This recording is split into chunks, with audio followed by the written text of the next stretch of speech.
congregaciones se ha perdido el respeto. La gente minutos antes de comenzar un culto están hablando ahí de fútbol, de béisbol, de películas. Luego entran a la iglesia, quieren que el Señor te abre, vienen sin prepararte, sin orar, una falta de reverencia tremenda.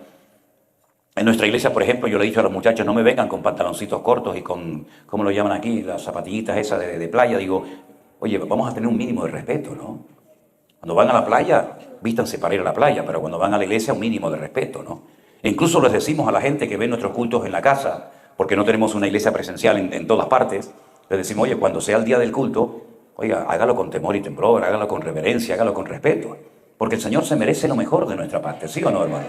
Y tenemos que enseñarle eso a nuestros hijos, ¿verdad? A cederle el puesto a la persona mayor. ¿Saben que a las personas con canas hay que saludarlas poniéndose de pie? ¿Sabían eso?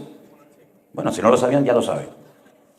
A las personas mayores y con canas, cuando se les saluda, uno se pone de pie, como respeto. Yo me acuerdo cuando yo era estudiante de esos colegios, que cuando entraba el maestro nos decían, de pie. Todos nos poníamos de pie, hasta que el maestro nos dijera, siéntate. Parecía que nos iba a hacer un juicio, ¿no? Como va a entrar el juez.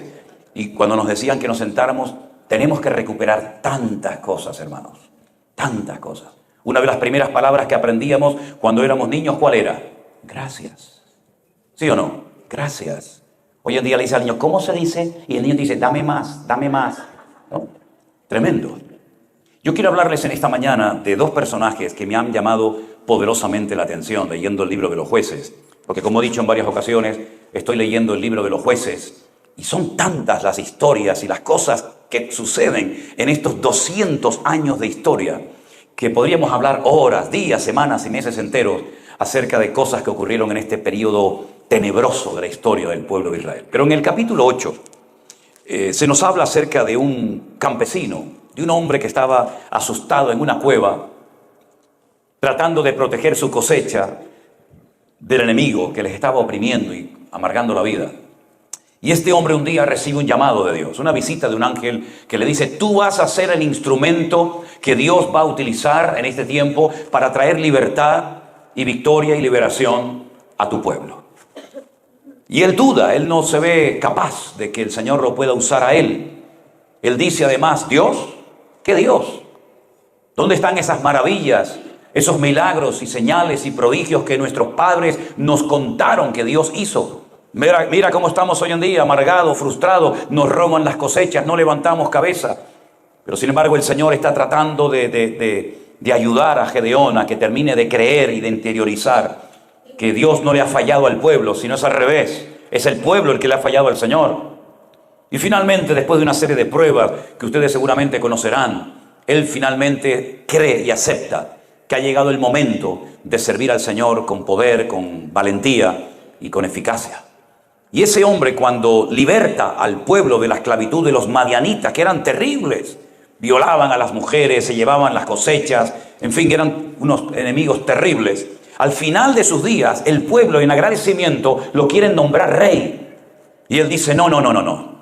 Ni yo, ni mi hijo, ni mi nieto vamos a ser reyes de vuestra vida. Porque como él dice en el capítulo 8, verso 23, Jehová, el Señor, va a ser el Señor sobre vosotros. Es decir, yo no voy a ocupar el lugar que solamente le corresponde a nuestro Dios. Yo he sido un instrumento que temporalmente el Señor ha utilizado, pero ustedes tienen un Dios, ustedes tienen un rey, ustedes tienen un Señor y saben quién es. Por lo tanto, nosotros no vamos a entrar en ese juego. Pero sin embargo le hace una petición al pueblo, les pide algo y lo quiero leer en el versículo 24. Estamos en Josué capítulo 8, verso 24. Jueces. Era para ver si estaban despiertos. Y les dice Gedeón, quiero haceros una petición. Quiero que cada uno me dé de los zarcillos de su botín, dice entre paréntesis, pues traían zarcillos de oro porque eran ismaelitas, ¿verdad? Y ellos le respondieron, de buena gana te lo daremos. Y tendiendo un manto, echó allí cada uno los zarcillos de su botín. Y fue el peso de los zarcillos de oro que él pidió, 1,700 siclos de oro. Cada ciclo eran aproximadamente unos 14 o 15 gramos de oro. Saque la cuenta. Sin las planchas, los joyeles, los vestidos de púrpura que traían los reyes de Madián, sin los collares que traían sus camellos al cuello. Y Gedeón hizo de ellos un efod. Un efod es un vestido largo, más o menos como hasta las rodillas. Recuerden que el sumo sacerdote de Israel llevaba un efod por debajo de aquel pectoral de las 12 piedras, ¿no? Era un vestido más o menos así, cortito. Dice que con todos esos zarcillos, con todo ese oro que le dieron, hizo un efod, el cual hizo guardar en su ciudad de Ofra. Y todo Israel se prostituyó tras ese efod en aquel lugar y fue tropezadero a Gedeón y a su casa. ¿Cuántos dicen amén a esta palabra? Es decir, ellos habían sido castigados y los enemigos habían vuelto a atacarles y a robarles las cosechas porque habían caído en el pecado de la idolatría. Y ustedes saben que uno de los pecados más repetitivos en la historia del pueblo de Israel era la idolatría. Ya el Señor les había dicho, cuando entren a tomar posesión de la tierra de Canaán, tengan cuidado, porque esos pueblos, esas naciones que viven allí, son idólatras. Tienen imágenes de oro, de plata, de madera. No caigan ustedes en la trampa, en el error de darle culto a esos dioses que tienen ojos pero no ven, que tienen boca y no hablan, que tienen oídos y no oyen, y que tienen pies y no caminan. Porque al Señor tu Dios adorarás y a Él solo servirás. Así que no te conviertas tú a ellos, sino que ellos se conviertan a ti. Y cuando, por ejemplo, usted lee los 10 mandamientos, que están en 2 libros de la Biblia diferentes, Éxodo capítulo 20 y Deuteronomio capítulo 5, usted va a ver que los primeros mandamientos tienen que ver con la prohibición de adorar imágenes de talla. Al Señor tu Dios adorarás, no te postrarás ante imágenes, ¿verdad? No le rendirás culto, etcétera, etcétera. Sin embargo, vemos que ellos no prestaron atención a estos mandamientos que el Señor les había dado, sino que al poco tiempo, viendo toda la idolatría de los filisteos, amorreos, cananeos, madianitas, moabitas, etcétera, etcétera, ellos adoptaron esos dioses como si fueran de ellos, cuando ellos sabían perfectamente que el Dios que los había sacado de Egipto y los había bendecido y cuidado durante su peregrinación de 40 años en el desierto, no era un Dios que se podía darle forma humana o animal, como en una ocasión hicieron, ¿se acuerdan? Cuando dice la Biblia que Moisés se ausentó un tiempo del pueblo, fue a la montaña, al monte Sinaí a orar. Y mientras estaba allí orando en plena comunión con el Señor durante más de 40 días, en ayuno y oración, la Biblia dice que no se les ocurre otra cosa más que hacer un becerro de oro. Y todos comenzaron a adorarlo y a danzar desnudos, ¿verdad? Como una fiesta pagana en medio del desierto. Es decir, el pueblo de Israel, los hijos de Dios, tenemos totalmente prohibido el darle culto a objetos inanimados. Y cada vez que el pueblo de Israel adoraba a uno de estos dioses, que tenía muchos nombres, Micol, Quemos, Milcón, Astarot, Baal-Zebú, Baal-Berid y tantos, ¿verdad? Cada vez que caían en el error de caer en la idolatría, automáticamente venían serias consecuencias. O no llovía, o el enemigo venía y atacaba las poblaciones y se llevaba a las mujeres y a los niños secuestrados, o trabajaban y veían que no había fruto de su trabajo, o venían enfermedades físicas, mentales al pueblo, y un montón de consecuencias terribles. Y cuando Gedeón es llamado por Dios para libertar de la opresión al pueblo, resulta que habían caído en la idolatría. Pero cuando Gedeón logra vencer al enemigo, dice que durante 40 años volvió la paz al pueblo. Pero esta idea de Gedeón de decir, bueno, yo no quiero que me nombren rey, no quiero que me hagan el amo y el señor de vuestras vidas, pero quiero que me recompensen, quiero que me lo agradezcan si quieren hacerlo, dándome los zarcillos de oro que le hemos quitado a los enemigos. Ellos dijeron, sí, perfecto, tú nos has ayudado, nosotros te vamos a ayudar y a bendecir también a ti. Dice que pusieron una especie de mantos, de manteles en el suelo, y la gente iba y daba esos anillos de oro. Con ese tesoro, él hizo un efod, un vestido. Y al final, tanto él como el pueblo terminaron adorando y dándole culto a un vestido de oro. No aprendieron nada. No hay nada peor que tener poca memoria para recordar los pecados que cometimos, para no volver a cometerlos, ahora ya no por ignorancia, sino a sabiendas y con toda intencionalidad. Hermanos queridos, cuando hemos hecho algo malo en la vida y nos arrepentimos y reconocemos que no agradamos a Dios con aquella actuación, con aquella costumbre, con aquella tradición, etcétera, es para que nunca más volvamos a cometer el mismo error y pecado. Cuando el Señor Jesucristo perdonó a aquella mujer que según los judíos había sido sorprendida en el mismo acto de adulterio, cuando él la perdona, él le dice, vete y no peques más. No vuelvas otra vez a lo mismo, porque yo te he limpiado, yo te he perdonado y te estoy dando otra oportunidad. Pero no vuelvas otra vez a enredarte, como dice la Biblia, el perro que vuelva al vómito, sino mantente firme en victoria, porque ya has aprendido la lección. Cuando el Señor perdonó a Pedro de haberle negado 3 veces, pues no era para que lo volviera a hacer. Cuando Judas dudó de la resurrección del Maestro y lo perdonó y le demostró que verdaderamente estaba vivo, no es para que volviera al poco tiempo a volver a dudar del Señor. Es decir, si el Señor te ha perdonado algo y has sido libertado de lo que tú quieras, llámese droga, llámese pornografía, llámese alcohol, llámese lo que sea, no vuelvas otra vez atrás a enredarte. Porque la Biblia dice que ninguno que milita se enreda otra vez en los negocios, en el estilo de vida del mundo. ¿Cómo pueden terminar adorando a un vestido? ¿Qué más da si el vestido es de oro, de plata, de diamantes? ¿Qué más da? Ellos sabían que por haber adorado a quien no tenían que haber adorado, los madianitas les oprimieron durante muchísimo tiempo. Y ahora que son libres, vuelven otra vez a las andadas, vuelven otra vez a cometer los mismos errores y pecados. Y la palabra de Dios dice que fue ese vestido, a mala hora lo hicieron, un tropiezo para todo el pueblo de Israel. Que Dios abra nuestros ojos y no tengamos la memoria tan corta, porque a veces me llama la atención que hay creyentes que recuerdan lo que no tenían que recordar. Y de lo que sí tienen que acordarse y recordar lo olvidan. Así que mis queridos hermanos, me llamó mucho la atención. Este hombre recibió una fortuna en zarcillos de oro. Y en vez de con ese dinero, pues estar tranquilo el resto de sus días, lo que hace es mandar a hacer un vestido de oro que al final la gente termina adorándolo. Y yo quiero, basándome en este error terrible que cometió Gedeón, hacerles varias preguntas. ¿Qué estás haciendo con lo que Dios te ha dado? Porque me imagino que ustedes como creyentes tienen que saber ya a estas alturas que todo lo que tenemos nos lo ha dado el Señor. No vamos a ser tan arrogantes, soberbios y orgullosos de creer que ha sido mi fuerza, mi poder, mi sabiduría, mi sudor y mi trabajo el que me ha permitido llegar hasta este nivel. Tú has llegado hasta aquí porque Dios ha tenido gracia y misericordia contigo. Porque si no hubiera sido por Dios, capaz que ya estarías muerto hace muchos años, querido. ¿Qué estás haciendo con lo que Dios te ha dado? ¿Qué mentalidad tienes? ¿Con qué mentalidad te mueves? ¿Con una mentalidad de un sabio y fiel administrador de los bienes temporales que el Señor te ha dado? ¿O con una mentalidad de dueño, de propietario? Esto es mío y solamente mío. La Biblia nos enseña que no solamente todo es del Señor, sino que somos administradores.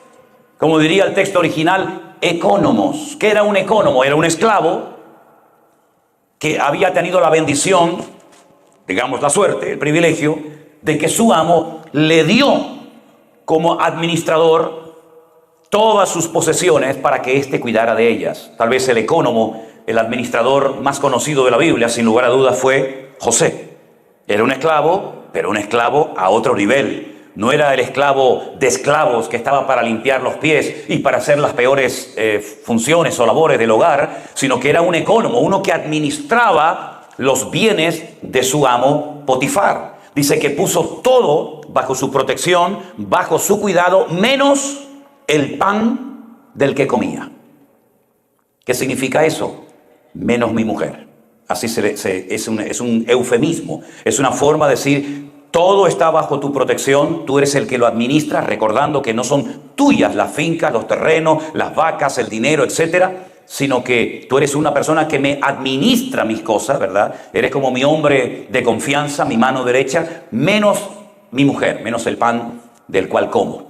Y él fue un administrador, y Pablo utiliza esa palabra en el Nuevo Testamento para decirnos que cuando Dios nos da algo tenemos que tener la mentalidad de ser administradores. ¿Qué quieres, Señor, que haga con lo que tú me has dado?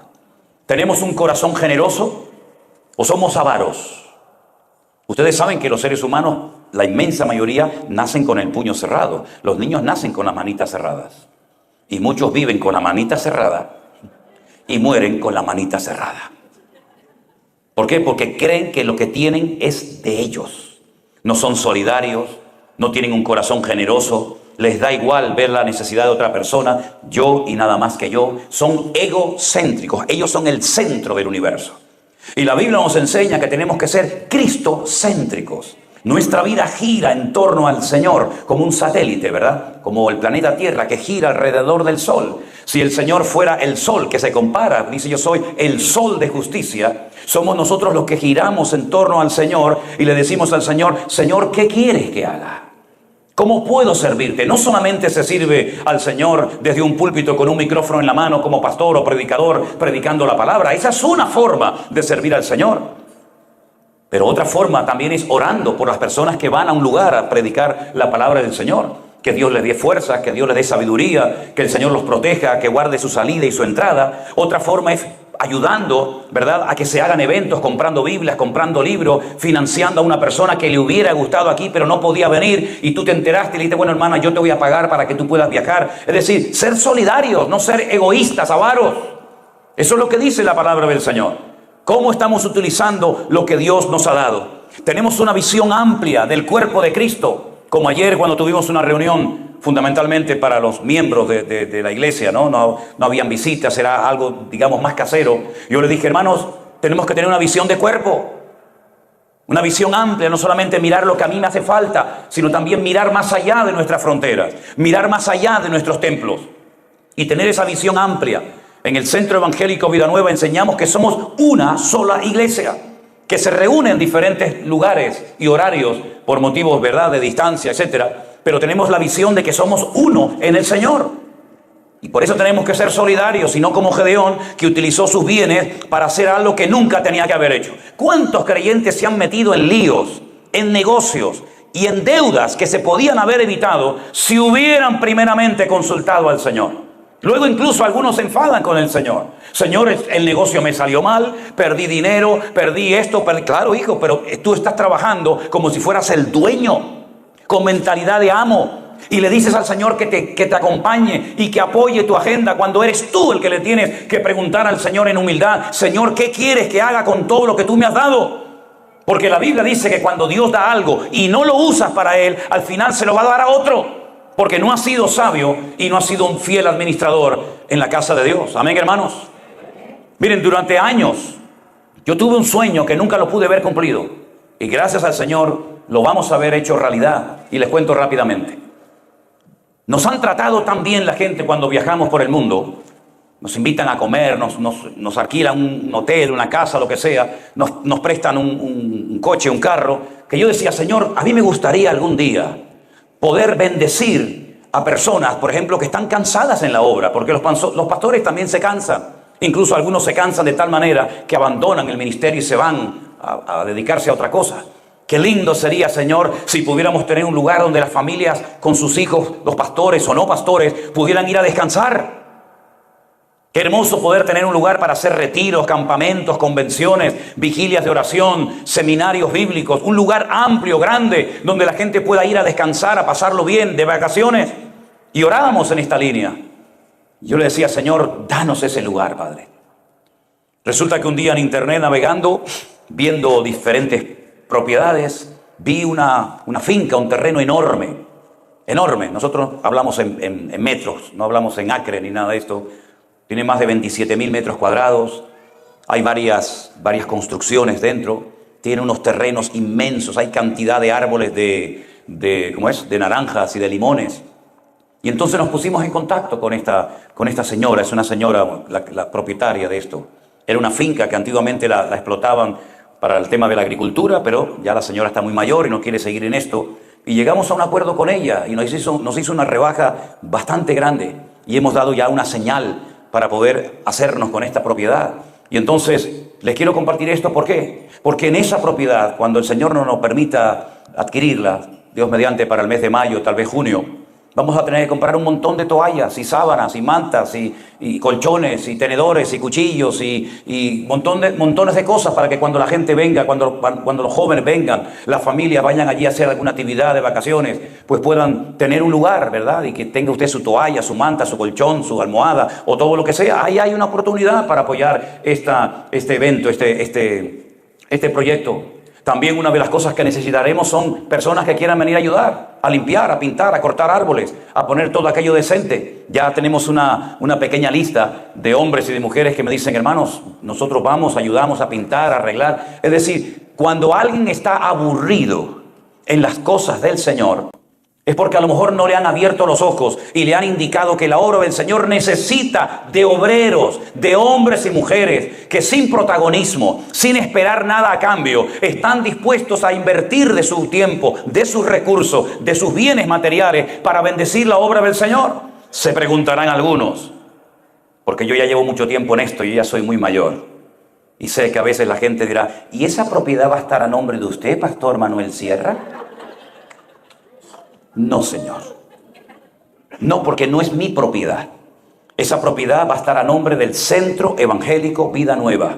Porque Manolo Sierra, cuando se muera, se murió, pero la obra del Señor sigue adelante. Así que no es mía, es de la obra del Señor y de usted también, mi hermano. Esa propiedad será de los hermanos de Las Vegas, y será de los hermanos de Alicante, y será de los hermanos de Madrid, y será de los hermanos de San Francisco. Es una propiedad que es para la obra del Señor. Y si usted el día de mañana quiere ir a verla, pues nos llama, se pone en contacto con nosotros y le diremos, pues mire, estas fechas están libres para que usted pueda venir a trabajar, a limpiar, a lo que sea. Pero esa es la mentalidad que queremos tener. Todos los recursos que Dios ponga en nuestras manos son para invertirlos sabiamente en lo que merece la pena, en la obra del Señor. Y no estoy aquí pidiendo dinero, Yo no me dedico a esto, ni creo que nunca lo haga, Dios me libre. Pero si alguien busca la oportunidad de decir, oye, ¿qué hago?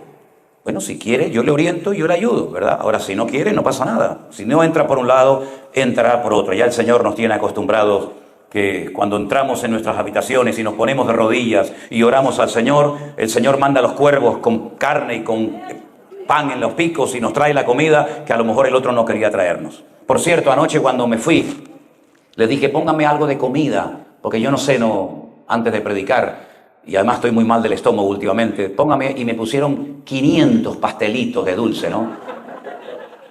Gracias, pero está bien. Cuando se muere, o antes de morirse Gedeón, fíjense a lo que se dedicó. Déjenme que les lea el texto bíblico. Así fue subyugado Madián delante de los hijos de Israel, nunca más volvió a levantar cabeza. Al enemigo tienes que cortarle la cabeza, espiritualmente hablando me refiero, No lo dejes medio vivo. No es como aquel que me dijo, yo quiero dejar de fumar. Bueno, gloria a Dios, está bien, hermano. Pero por si acaso tengo en la mesita de noche un paquete, por si me entran ganas. Digo, entonces no le estás cortando la cabeza, hermano. Lo estás dejando medio vivo. Si David solamente hirió al gigante Goliat y no termina con él, a la semana Goliat se levanta y está otra vez creando líos y problemas en el pueblo de Israel. Así que no dejes la droga medio viva, media muerta, el alcohol o lo que sea, sino acaba 100%. La batalla fue hasta que se obtuvo una victoria completa. El pueblo reposó 40 años y entonces Gedeón en el versículo 30 dice que tuvo 70 hijos. Tenía mucho tiempo libre el hombre, ¿no? No había televisión, no había internet. ¿Qué vamos a hacer? 70 hijos que constituyeron su descendencia y tuvo muchas mujeres el hombre. 70 hijos, muchas mujeres. Pero además de las muchas mujeres que tenía, también tuvo una concubina. Perdonen la expresión si se ofenden. Discúlpeme, yo hablo castellano, hablo español de España y así hablamos allá. Una querida. ¿Se entendió? ¿Se ofendió? No, entonces sigo adelante. Tuvo una querida, que la Biblia llama concubina, pero era, usted sabe lo que era, aparte de las que ya tenía, no estaba contento con las que tenía, quería más. Y estaba esa concubina en Siquén. Siquén hoy en día se llama Nablus, es un sitio muy peligroso de Israel. Allí nunca se entra para nada. Siquén era la capital de Samaria. Allí está el pozo, todavía está el pozo de la Samaritana donde Jesús se sentó a hablar con ella. Allí está enterrado José, pero lamentablemente es un lugar muy peligroso que nunca vamos. Allí en Siquén vivía esta señora y quedó embarazada y le pusieron al niño que nació de Gedeón y de la concubina un nombre precioso, Abimelech. Abí significa mi padre, Melech en hebreo significa Dios, rey. Mi padre es rey. Él había dicho que no quería que lo nombraran rey, pero al niño le ponen mi papá, mi padre es rey. Este muchacho fue una persona terrible en la historia del pueblo de Israel en aquel tiempo. Tenía un nombre muy bonito, pero su personalidad era terrible. No hizo honor al nombre tan hermoso que tenía. Este muchacho llamado Abimelech, ahora vamos a ver lo que hizo, pero dice que Gedeón por fin murió en buena vejez, fue sepultado. Pero aconteció, verso 33, que cuando murió Gedeón, los hijos de Israel volvieron a prostituirse yendo tras los Baales y escogieron a Baal Berit. La palabra Baal en hebreo significa Señor, pero no el Señor del cielo. Señor del cielo sería Adonai. Las esposas llamaban a sus hijos, a sus maridos Señor, y la palabra es Baal. Si quieres decir mi Señor, tienes que decir Baalí. Así que Baal era llamado este Dios, pero era el Señor Berit. La palabra Berit significa pacto. Vamos a adorar al Señor, al Dios del pacto. ¿Cómo que vamos a adorar al Dios del pacto si nosotros tenemos un pacto hecho con nuestro Dios, el creador del cielo y de la tierra? Pero ahora ustedes le van a dar culto a una estatua, a una imagen que le han llamado, terrible, el Señor del pacto. Luego ustedes van a pactar con una imagen, ustedes van a venderse y a prostituirse, como dice el texto que hemos leído, a una imagen. Es terrible. Ustedes en vez de adorar a Dios están adorando a creaciones hechas por las manos del hombre, porque eso es la idolatría. Cuando usted adora a San Pancracio, a María, a la Guadalupe, a la Coromoto, a Judas Tadeo y a toda la familia, usted no está adorando a personas, usted está dándole culto a estatuas, a imágenes que los hombres la tienen que llevar sobre sus hombros porque no pueden caminar por sí mismas. Yo no sé aquí en Estados Unidos, pero yo vengo de un país tremendamente religioso, donde todos los años, por ejemplo en la época generalmente de Semana Santa, ahora será a finales de marzo, vas a ver por todas las ciudades y pueblos grandes y pequeños de España a gente cargando los ídolos y van debajo de unos tronos que los levantan porque pesan una barbaridad. Yo siempre me río y le digo, pero querido, la rueda ya se inventó hace siglos. Póngale unas rueditas en las 4 puntas y lo mueve así. No, tiene que ser cargado sobre los hombros.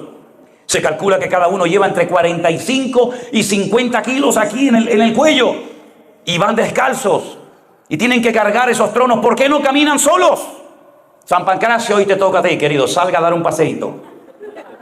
Virgen de Candelaria, de Guadalupe, como rayo se llame. Hoy le toca a usted, doña. Salga y coja un poquito de aire. Vaya a la playa, al monte. Vaya allá a Yosemite. Vaya por aquí, por allá. Disfrute de la vida. No pueden porque son cargados por los seres humanos. Y a eso le dábamos culto.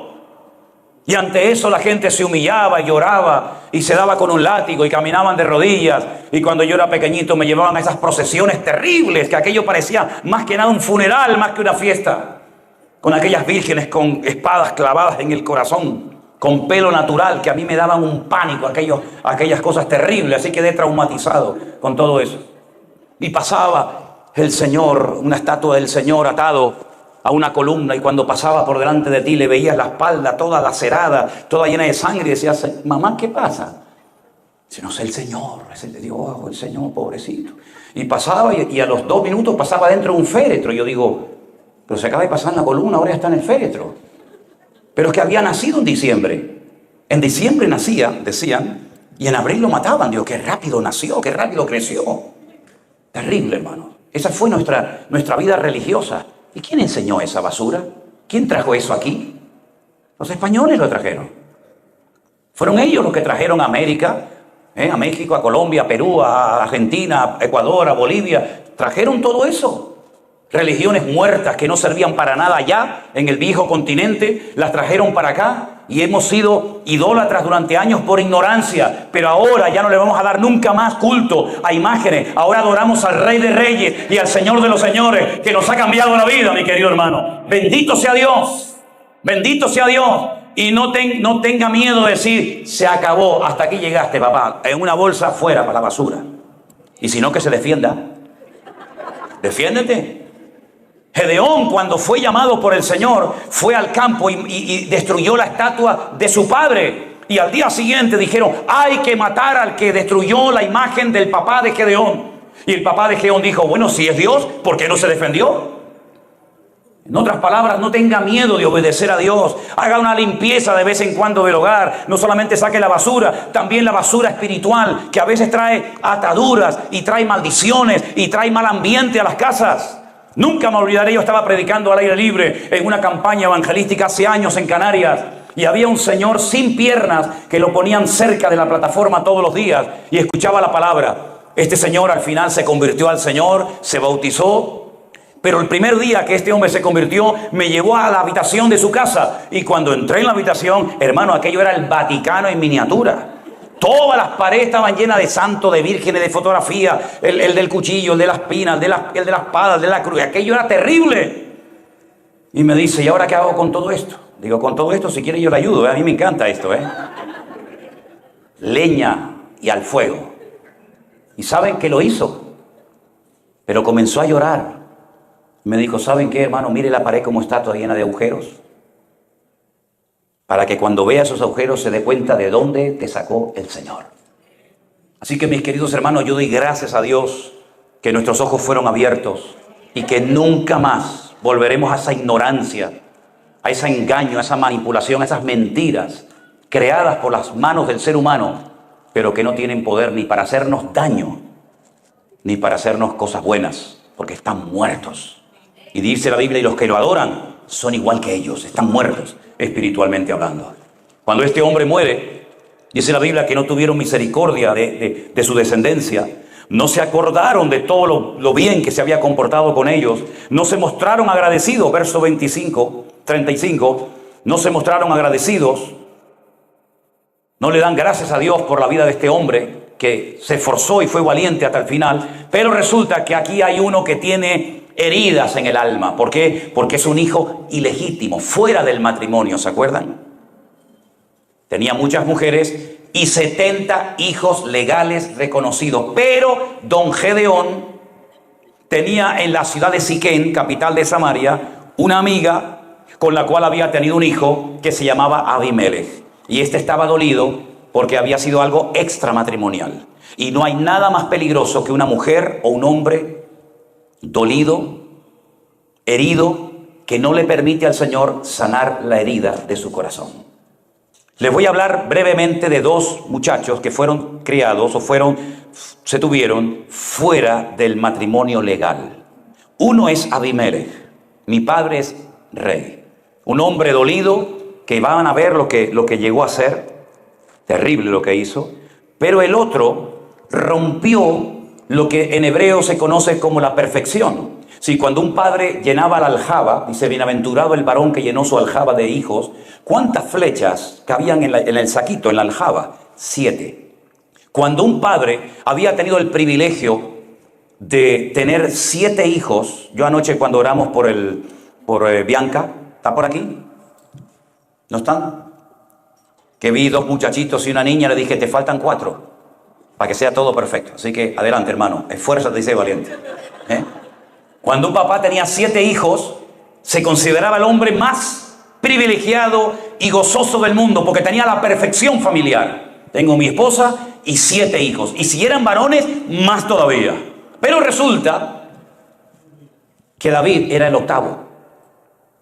Y por eso no comía con los hermanos mayores en la mesa. Por eso le decía, no, tú fuera.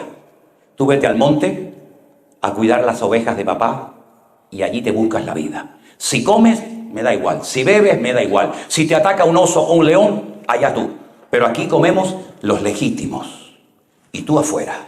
Hasta el punto era el menosprecio al que había roto el patrón del 7 de la perfección, que cuando el profeta, el varón de Dios, el hombre más importante e influyente en Israel, va a la casa de su padre Isaí, porque dice que el Señor lo había mandado para ungir al siguiente rey de Israel. Conocen la historia, ¿verdad? Dice la Biblia que Samuel va a ungir al primogénito. ¿Por qué? Porque la palabra primogénito en hebreo es Bejor.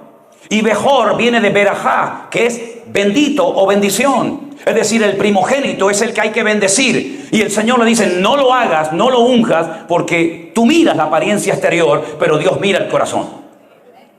Bueno, entonces será el siguiente, ¿no? Dios rompió el patrón muchas veces. El mayor servirá al menor, como en Jacob y Esaú, etc. Entonces, cuando va a ungir, a derramarle el aceite sobre la cabeza, el Señor le dice, ese tampoco es. Y va uno detrás de otro hasta que al final Él dice, Dios no me está guiando, no me muestra, no me da paz. ¿Tú tienes por casualidad otro hijo? ¿Cómo es posible que viniendo el profeta a la casa no habían llamado a David? Como si el profeta fuera todos los días a una casa. Era un honor, hermanos. Era un privilegio que el varón de Dios, en este caso Samuel, fuera a la casa de una persona sencilla y humilde, en un pueblecito chiquitito como era Belén o Betlehem, en la casa del pan, a visitar a un tal Isaí. Era un honor, hermanos. ¿Cómo no llamaron a David? Porque David no cuenta en esto. Aquí no cuenta David para nada. Pero lo vil y lo menospreciado, dice la Escritura, es lo que Dios toma y usa para avergonzar a los que se creen sabios en este mundo. Y dice Samuel, no nos vamos a sentar a la mesa, ni aquí va a comer nadie hasta que llamemos a David. Y entonces ahí ya lo llamaron. Cuando les apretaba el hambre, dijeron, vamos a llamarlo. ¿Cuánto tardó David en venir? Bueno, no había teléfono, no se le mandó un WhatsApp, no se le mandó un mensaje. Tuvieron que ir a buscarlo, tuvieron que traerlo, probablemente tardó horas en venir. La cuestión está en que el más pequeño, el que rompió el patrón, la perfección del 7, cuando entra, el Señor le dice, ese es, estás delante de mi ungido, levántalo porque es un hombre cerca de mi corazón y fiel y hará todo lo que yo le mande. Fíjense los dos extramatrimoniales, David y Abimelech. David se dejó tratar por el Señor. Era el octavo, no se contaba con él. Sus hermanos lo menospreciaron. Su padre ni lo llamó a la comida. Pero se dejó tratar por el Señor y no fue un hombre dolido, no fue un hombre amargado, no fue un hombre, digamos, con ese dolor, esa espina clavada en el corazón, sino que llegó a transformarse de tal manera que el Señor dijo, el hombre más cerca de mi corazón es este muchacho. Sin embargo, el otro, que también había sido un hijo fuera del matrimonio, con una concubina de Siquén, con un hombre maravilloso, llamado Abimelech, mi padre es rey, no se dejó tratar por el Señor y se convirtió en un ser tremendamente peligroso. Porque un animal herido es muy peligroso. Y Abimelech era una persona herida, dolida. ¿Sabe Dios lo que le habrá dicho esta mujer a su hijo? Por eso qué importante la influencia de una madre y de un padre, evidentemente, en la vida de un hijo. Como dije ayer, la madre en la Biblia le transmitía a los hijos la fe, la confianza en el Señor. Y el papá, el conocimiento de las Escrituras, de lo bíblico. La palabra es mamá, es madre en hebreo, viene y está entroncada con la palabra emuná, que significa fe o confianza en Dios. ¿Qué le transmitió esta mujer a su hijo?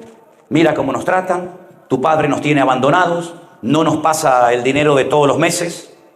Es un desgraciado, tiene un montón de mujeres, tiene un montón de hijos, tiene un montón de dinero, pero nosotros aquí estamos en la miseria y le fue envenenando la cabeza a su hijo Abimelech. Cuidado cómo le hablas a tu hijo del padre o del marido que te abandonó. No le transmitas tu odio, no le transmitas tu venganza, no le transmitas tu herida a tu hijo, porque lo vas a torcer y el árbol torcido se endereza de pequeño. Cuando es grande ya no se puede enderezar. Sobre toda cosa guardada, dice la Biblia, guarda tu corazón. Tus heridas son tus heridas. No tienen por qué ser las heridas de tus hijos, ni la de tus nietos, ni la de tu familia. Cuidado cómo le hablas, ¿verdad? De lo que pasó, sea papá o sea mamá. Porque Abimelech fue una persona que creció con odio, con amargura, con resentimiento. ¿Sabes lo que hizo cuando pudo hacerlo? Te lo voy a leer. Le dieron a Abimelech dinero. Ahora te voy a decir quién se lo dio y con qué gente se rodeó. Pero dice que vino a la casa de su padre en Ofra. Jueces 9:5. Mató a sus hermanos, todos los hijos de Jeroboam o de Gedeón, 70 varones sobre una misma piedra. Solo quedó Jotán, el hijo menor, que se escondió. Mató a sus 69 hermanos en un día. No se le conmovieron las entrañas. Era un hombre sin misericordia. Era un animal herido. Era una persona que dijo en algún momento, yo les demostraré a ellos que también soy tan importante como ellos. No pactó, no dialogó, no habló, no buscó la paz. No, los mató a todos. Se convirtió en un asesino. y mató a 69 hijos y uno solo se escapó, el pequeño llamado Jotán. Y entonces a continuación ya ha eliminado supuestamente a sus enemigos. Entonces se juntaron todos los de Siquén y los de la casa de Milo y lo eligieron rey, cuando él sabía que no podía ser rey en Israel. Pero él quería ser rey, él quería protagonismo, él quería ser el número uno, y a todos los que consideraba enemigos los eliminó. ¡Qué espíritu tan peligroso, hermanos! Cuando hay gente que ve enemigos por todas partes. Cuando ve esa gente que le da rienda suelta a su imaginación. ¿Y saben una de las peores cosas que hay en la vida de un hombre o de una mujer? Que te convierte en un esclavo y en una persona amargada. ¿Lo quieren saber? ¿Lo quieren saber o no? Los celos. Una mujer celosa es un infierno. Un hombre celoso y posesivo es un infierno vivir con esa persona. Porque se imagina cosas, piensa cosas, incluso dice que ve hasta cosas que no existen, pero que para él o para ella son reales. Así era Abimelech, un celoso, un envidioso, un amargado, y en cuanto tiene la capacidad de hacerlo, mata a todos sus hermanos y se deja proclamar rey. Eso es lo que él en el fondo quería, protagonismo. Él no se dejó tratar como David se dejó tratar. A pesar de que sus hermanos lo menospreciaban, no se dejó tratar, al contrario, se fue llenando de veneno y de odio y de amargura y de venganza, hasta que llega y ejecuta su plan diabólico de eliminar a sus hermanos. No tuvo compasión ni misericordia de nadie. Al final, podríamos hablar horas de este personaje siniestro. Al final, lo que empieza mal, termina mal. Al final muere. Un día, cuando alguien le tira una piedra desde un edificio, una muralla, le parten el cráneo, luego, en fin, todos conocemos el resto de la historia. Pero déjeme para concluir.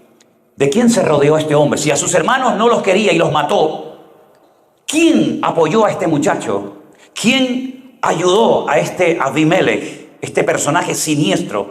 ¿Quién lo ayudó? Miren lo que dice el verso 4. ¿Tienen su Biblia? Los que la tengan lo pueden leer conmigo, si quieren en alta voz, por favor. Y le dieron 70 siclos de plata del templo de Baal Berit, con los cuales Abimelech alquiló hombres ociosos y vagabundos que le siguieron. ¿Quiénes le siguieron? Hombres ociosos, vagos, de mala reputación, vagos que le siguieron. Hay un refrán que seguramente ustedes lo conocen, el refranero popular del español es muy amplio, hay miles y miles de refranes, pero hay uno que dice: dime con quién andas y te diré quién eres. Quien se arrima a buen árbol, buena sombra le cobija, ¿verdad? Y todo eso.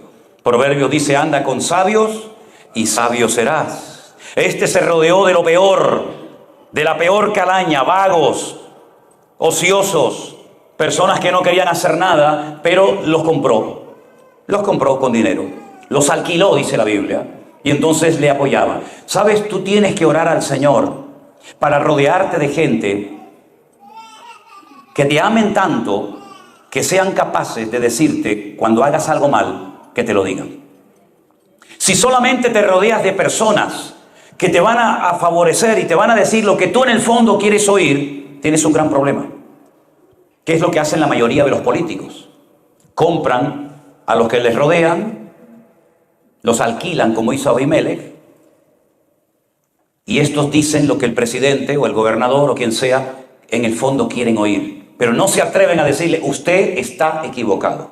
Eso no es así. ¿Qué es lo que hacen muchos ministerios hoy en día? Se rodean de personas, todos comprados, todos alquilados como Abimelech. Y entonces: sí, pastor, sí, hermano, sí, pastor, usted es el varón de Dios, sí, usted es el ungido de Jehová. Y al final lo que están haciendo es echan a perder a este hombre que podía haber sido una bendición, pero que por haberse rodeado de vagabundos y de vividores y de personas que con tal de quedar bien delante del hombre son capaces de quedar mal delante de Dios, al final terminan estropeando a una persona. Y yo siempre he dicho a la gente, en el momento en el que ustedes comiencen a notar, con la Biblia en la mano, que yo me estoy desviando, que ya no predico la sana doctrina, que ya no predico la palabra, sino empiezo a predicar tonterías y no tiene nada que ver con la palabra de Dios, hermanos, denúncienlo, díganlo, háblenlo. No digan: sí, pastor, no, sí, pastor, no, pastor. El creyente no está obligado a decir amén a todo lo que se predica, sino amén a lo que es bíblico y no amén a lo que no es bíblico en la palabra de Dios. Y este fue el problema de Abimelech. Un muchacho resentido, amargado, frustrado, lleno de odio, lleno de amargura en su corazón, lleno de celos, que mata a quien no tenía que haber matado. Se rodea de quien nunca tenía que haberse rodeado y finalmente se convierte en un rey que ni era nada, porque empezó mal y terminó mal.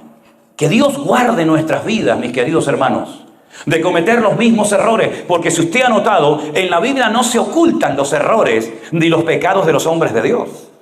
No solamente encontramos lo bonito que hizo David, también lo feo, Y no solamente vemos los milagros y las maravillas que hizo Gedeón, sino también los errores que cometió.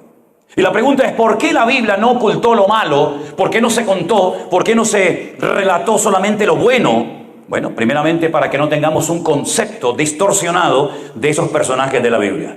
Porque Santiago en su epístola, casi al final del Nuevo Testamento, dice que Elías, fíjense de quién estamos hablando, Elías, dice, era un hombre sujeto a pasiones semejantes a las nuestras. Es decir, era un hombre exactamente igual que nosotros, pero cuando oraba, cuando ministraba, cuando el Señor lo usaba, era una bendición tremenda. Pero era exactamente igual que nosotros. Hermanos, si en vez de haber sido la época de Gedeón, de David, de Pedro, de Sansón, hubiéramos vivido nosotros, ¿qué nos hubiera pasado a nosotros? A lo mejor nos hubiera hablado de los pecados de Gedeón, o de los pecados de David, o de los pecados de Salomón. Tal vez se hubieran hablado de nuestros pecados, ¿no les parece? Así que ninguno de nosotros estamos exentos de cometer los mismos errores, los mismos tropiezos y los mismos pecados que ellos cometieron. Con estos dos personajes, Gedeón y con Abimelech, creo que tenemos material e información más que suficiente para saber cómo tenemos que vivir decentemente y con orden. ¿No les parece, hermanos? Ok, voy a cortar porque tienen una cara de hambre. Ya se oye alguna tripa sonando. Y como yo le decía a mis hermanos en Argentina cuando vivimos allí un tiempo, ustedes son muy espirituales en la iglesia, pero siempre terminan todos en la carne. Siempre tenían los grandes asados de carne y tal, ¿no? Así que vamos a darle gracias al Señor por esta palabra, que espero que no haya sido una palabra más en tu vida, sino que sea una palabra que te ha abierto los ojos y el corazón para que usted sepa en todo momento que lo mismo que le pasó a Abimelech o a Gedeón o a cualquier otro personaje de la Biblia, también nos puede pasar a nosotros si nos desviamos del Señor y bajamos la guardia y nos creemos intocables. Somos tan vulnerables como cualquiera. Solamente la gracia y la misericordia de Dios nos permite estar en pie. Amén, hermanos. Cierre sus ojos, oramos a nuestro buen Dios. Padre Celestial, te damos muchas gracias en esta mañana por tu hermosa y poderosa palabra. Pido, Señor, que tú nos guardes incluso de esas cosas que ignoramos, de esas trampas, de esas maquinaciones diabólicas que a veces se entretejen, pero que tú las conoces perfectamente, Señor. Yo te ruego, Señor, en el nombre poderoso de nuestro Señor Jesucristo, que tú guardes nuestros corazones, nuestras vidas, nuestras familias, para que nunca nos suceda aquellas cosas terribles que le ocurrieron a estos varones de Dios, por haberse confiado demasiado en sí mismos, por haber bajado la guardia, por haberse creído que ya llegaron a un nivel en el que no necesitaban de Dios ni de nadie. Ayúdanos, Señor, a obedecerte y a agradarte en todo lo que hagamos cada día. Toca abajo, hermano, toca abajo, toca abajo. Si hay en esta mañana personas entre nosotros que han reconocido cuando han escuchado esta palabra que estás jugando con fuego, eres creyente, pero a veces se te van los ojos. Eres creyente, pero tu corazón no está 100% alineado con el de Dios. Dios te está llamando en esta mañana a acercarte a su presencia. Joven, no juegues con el pecado porque el pecado te va a destrozar. Hermanos queridos, lo que usted no domina, lo que usted no controla, le termina controlando y dominando a usted. No diga esa frase, no, cuando yo quiero lo dejo. No crean eso, hermano. No es con fuerza de voluntad, no es con buenas intenciones, es la santidad de Dios lo que nos mantiene en pie. Y en el momento en el que nuestra vida ya no es santa, tú eres exactamente igual de vulnerable que lo fue Sansón, David y otros personajes de la Biblia. Así que tómense bien en serio su comunión, su relación con el Señor. No dejes que nada ni nadie se interponga en tu relación con el Señor. Porque sería una tragedia y una lástima muy grande haberte visto servir al Señor, haber adorado al Señor y al final terminar tus días sin la gloria, sin la presencia, sin la bendición de Dios. Abimelech tuvo sus días de gloria, creía que ya lo había alcanzado todo y sus días terminaron muy, pero que muy mal, hermanos. Porque no tenía en su vida el favor y el respaldo de Dios.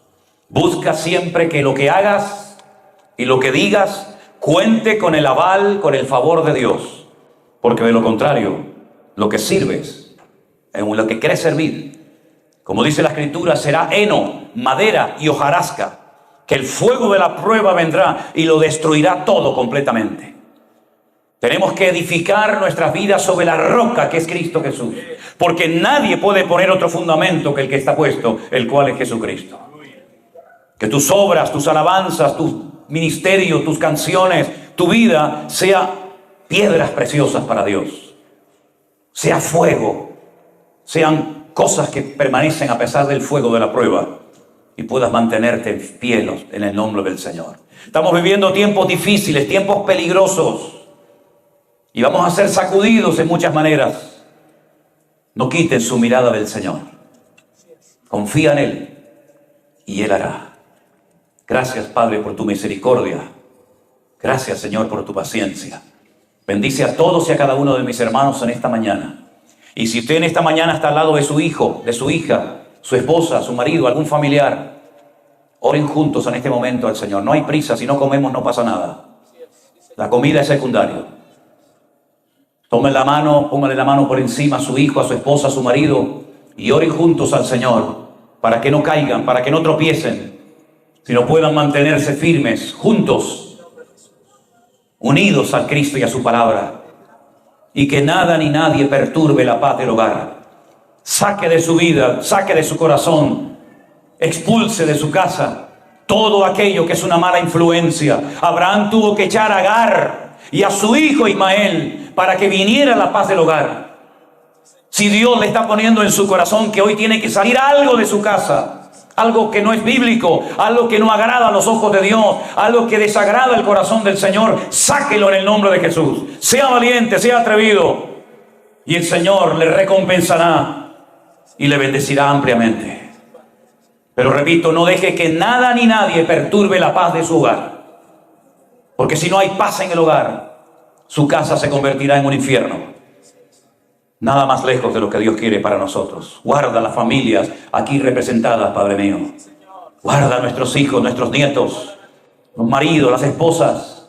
Oh Señor, esos hijos descarriados, que vuelvan a tu redil, que vuelvan a tu palabra, que vuelvan a tu corazón. Y ayúdanos, Señor, a mantenernos firmes en santidad, como luz del mundo, como sal de la tierra, Señor Jesús. Gracias te damos por este día, donde tú nos estás hablando y tratando, Señor. En el nombre de tu amado Hijo Jesús. Amén y amén. Gloria a Dios. Fuerte ese aplauso al Señor y a su palabra. A Él la gloria.